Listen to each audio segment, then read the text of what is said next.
This show is called The Early Line. Now we look at the early lines for conference finals action in the NBA playoffs. It starts tomorrow night out in the Eastern Conference Final between the Boston Celtics and the Indiana Pacers. Wednesday evening in Minneapolis, it's the Timberwolves and the Dallas Mavericks. Minnesota back in the Western Conference Finals for the first time in 2 decades, since 2004. Dallas there once again led by Luka Doncic. It was game number 6 in Dallas against OKC, a wild ending on Saturday night where the Thunder were up big. The Mavericks stormed all the way back. So now it's the 3 seed, the Timberwolves, taking on the 5 seed out west, the Mavericks. In Minnesota, DRS booked as a minus 180.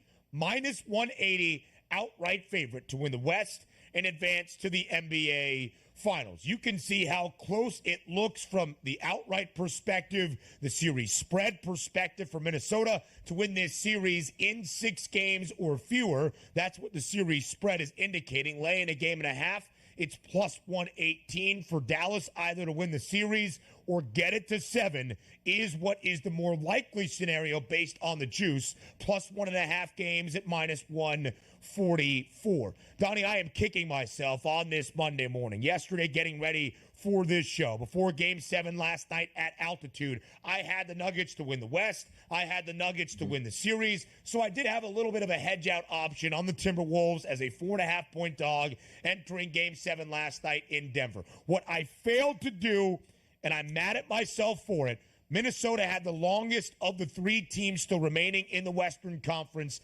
entering Game 7 last night. Longest price, plus 310. Why I did not bet that number, I do not know. Minnesota now a minus 180 series outright favorite to win the Western Conference crown. And they should be. They really should be, because I think they're the better overall team than the Dallas Mavericks. But when you have superstar players like Luka Doncic, certainly there's a chance that they can change up this series. But if we're just being optimistic, I do think this series, I should say, is going at least 6 games. We're not looking at a gentleman's sweep here, because you're too talented on that side of the basketball for Dallas. And also, I wouldn't be surprised if we even had a split over the first 2 games in Minnesota. You also have to look at it from a time frame where you take a look at Dallas, who knocked off the number 1 overall seed in OKC. Wonderful stuff. Got it done in Game 6. Didn't want to force a Game 7. Yeah. And Luka Doncic was tremendous with a triple-double. Couple days later here, he gets a little bit more time to rest that creaky knee that he has. And I expect big things. But here's the difference in these 2 teams, Ben. You saw the best player on the Minnesota Timberwolves in that last series in game number 7 basically not perform up to his capabilities. On the road, they still won that game. The question marks always come up for me for Dallas is when you don't get those big-time efforts out of Luka Doncic, can a team like the Mavericks win in that environment? I'm not so sure of that. Now, also, different series, different defensive philosophies. I'm really looking forward to see what I'm getting out of Kyrie Irving in this round, because when you take a look at winning a series, which is the most important thing, we're used to Kyrie being over 20 points, knocking down multiple 3-point shots, playing a lot of minutes in a game. He was ineffective on offense, but really was that a case of OKC taking him out of the game, saying, all right, we'll let Luka get his, but try to tie down everybody else. That's what I'm looking forward to most. But if we're just being honest with ourselves, the better team is Minnesota here. Now they just have to prove it. Yeah, and that's where the odds makers stack this up. Not only home floor advantage baked into that number, but if Minnesota can knock out the reigning champs and win a Game 7 in Denver, I think it proves all we need to know about the Timberwolves. And DRS, you and I, throughout the entirety of this NBA regular season, discussed at the end of the day, with Minnesota and OKC battling it out for the top spot, could they hold off Denver? Could those other teams, once we reach the Western Conference playoffs, like the LA Clippers, like the Phoenix Suns, maybe like the Lakers or the Warriors, would they make a run with all their postseason pedigree and experience? For Minnesota to prove time and again, answer each and every question, pass each and every test to get to this point and have home floor advantage in the Western Conference Finals, it speaks to this team. The last time that Dallas was in the Western Conference Finals, that was 2022. The last time Minnesota was here, that was 2004. Outside of the Boston Celtics, the only other team to win a Larry O'Brien Trophy, the NBA championship of the Final Four in the NBA, that is the Mavericks. Some great research behind the scenes from our producer, Joe Frieso. So all of these teams, at least with these cores, with this group, with these rosters, a little bit unexperienced into this time. And when you look at the odds, Donnie, just not outside of who is favored to win this series, that is Minnesota, it goes to speak about what we can expect.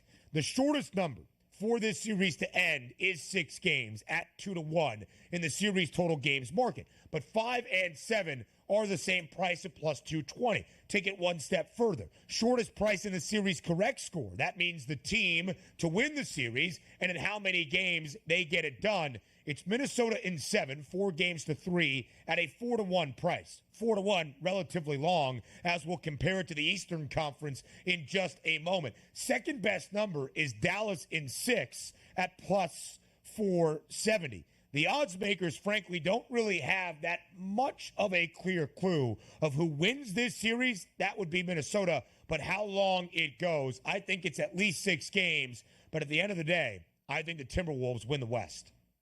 Yeah, and by the way, we will be treated to a great series if it does go 7. I can't wait for that to match up because we're not anticipating that great of a series in the Eastern Conference, so hopefully this one can carry. But I agree with you here when you're taking a look at the Boston Celtics and how they line up against the teams in the Western Conference, because so many times it's that championship pedigree that wheels you over the top, and the Boston Celtics don't really have that championship pedigree with this team. Multiple Eastern Conference Finals appearances. You take a look at the NBA Finals. It just hasn't worked out for the Celtics. But now there's no more excuses. Oh, look, my goodness, they get Denver, who just won it last year. They're used to it. They'll be able to handle the pressure. So that is a case here for the Boston Celtics to win it. But also, let's take a look at some other odds aspects here of the Western Conference Finals. We do this a lot, and typically in the NCAA, it's like, okay, is your team going to win the championship? Can you get better odds for the MOP if your guy wins it, as opposed to just laying a big number? The reason why it was tough to do with Connecticut, there was multiple guys that you were figuring do have a crack at that. But let's take a look at this conference with the MVP.